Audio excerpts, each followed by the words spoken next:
Backstop must be temporary, British Prime Minister Theresa May. Photo, Neal, Getty Images. British Prime Minister Theresa May is trying to walk away from a deal which would ensure a hard border never again emerges on the island of Ireland. An agreement on Brexit was all but ready to be signed off on this week when the British side balked at the prospect of an unlimited guarantee of no border between the Republic and Northern Ireland. Instead, Mrs May insisted the so-called backstop must be a temporary solution. The idea of applying a time limit was shot down by EU negotiators, and European Council President Donald Tusk said no deal was more likely than ever before. However, both British and EU officials agreed the talks ahead of tomorrow's crucial summit had been put on hold but had not broken down. Meanwhile, DEP leader Arlene Foster has refused to rule out collapsing the British government if her blood-red lines on Brexit aren't met. On a visit to Dublin, Ms Foster called for calm heads ahead of this week's EU summit, but said she was very clear in her demands. However, Taoiseach Leo Varadkar warned a failure to reach a deal would be catastrophic for Britain. Read more, Explainer, Ireland's Brexit backstop, and why it matters. Mr Varadkar said such an outcome would be really bad for Ireland, relatively bad for the EU, but quite a disaster for the United Kingdom. In a further blow, he also warned it could be December before the outcome of the negotiations are clear. Nobody knows for sure. The date on which the UK leaves the European Union is the end of March next year. Any withdrawal agreement requires parliamentary approval. In order to meet that timeline, we'd have to have a deal before the end of this year. The initial target was October, that's now slipped to November, he said, adding that if it can't be done next month there is a regular meeting of EU leaders scheduled for December.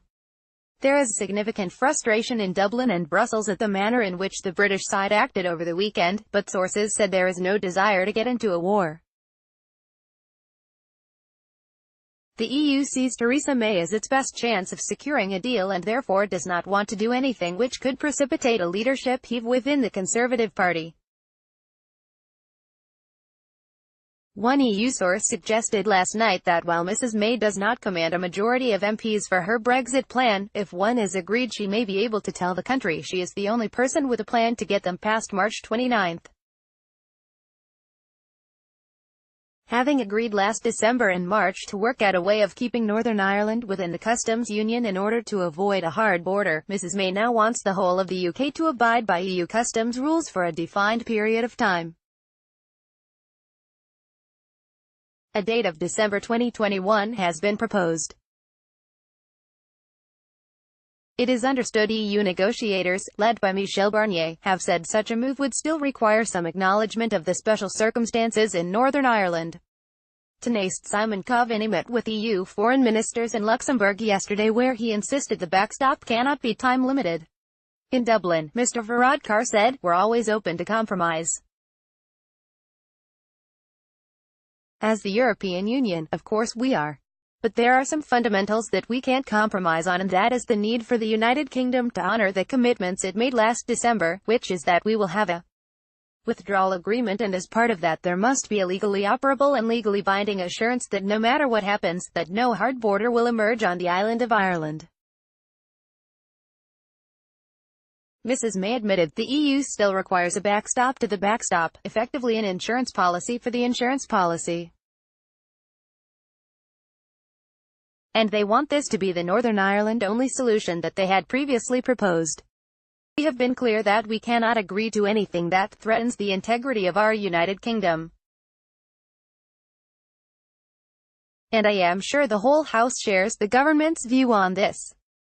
Tying Britain to the EU on customs would limit Mrs May's power to strike new trade deals around the world, a key goal of those who voted to leave the EU." Questions were being asked last night about the surprise visit to Brussels on Sunday afternoon by British Brexit Minister Dominic Raab. Initially, it appeared his presence signified an important breakthrough in the talks. However, well-placed sources in Brussels said Mr. Raab's intervention was to seek to stall the talks so Mrs. May could get through a difficult cabinet meeting fixed for this morning. Reports from London were that some ministers were threatening resignation if the Prime Minister conceded too much ground. Some sources in Brussels were still insisting progress can happen this week.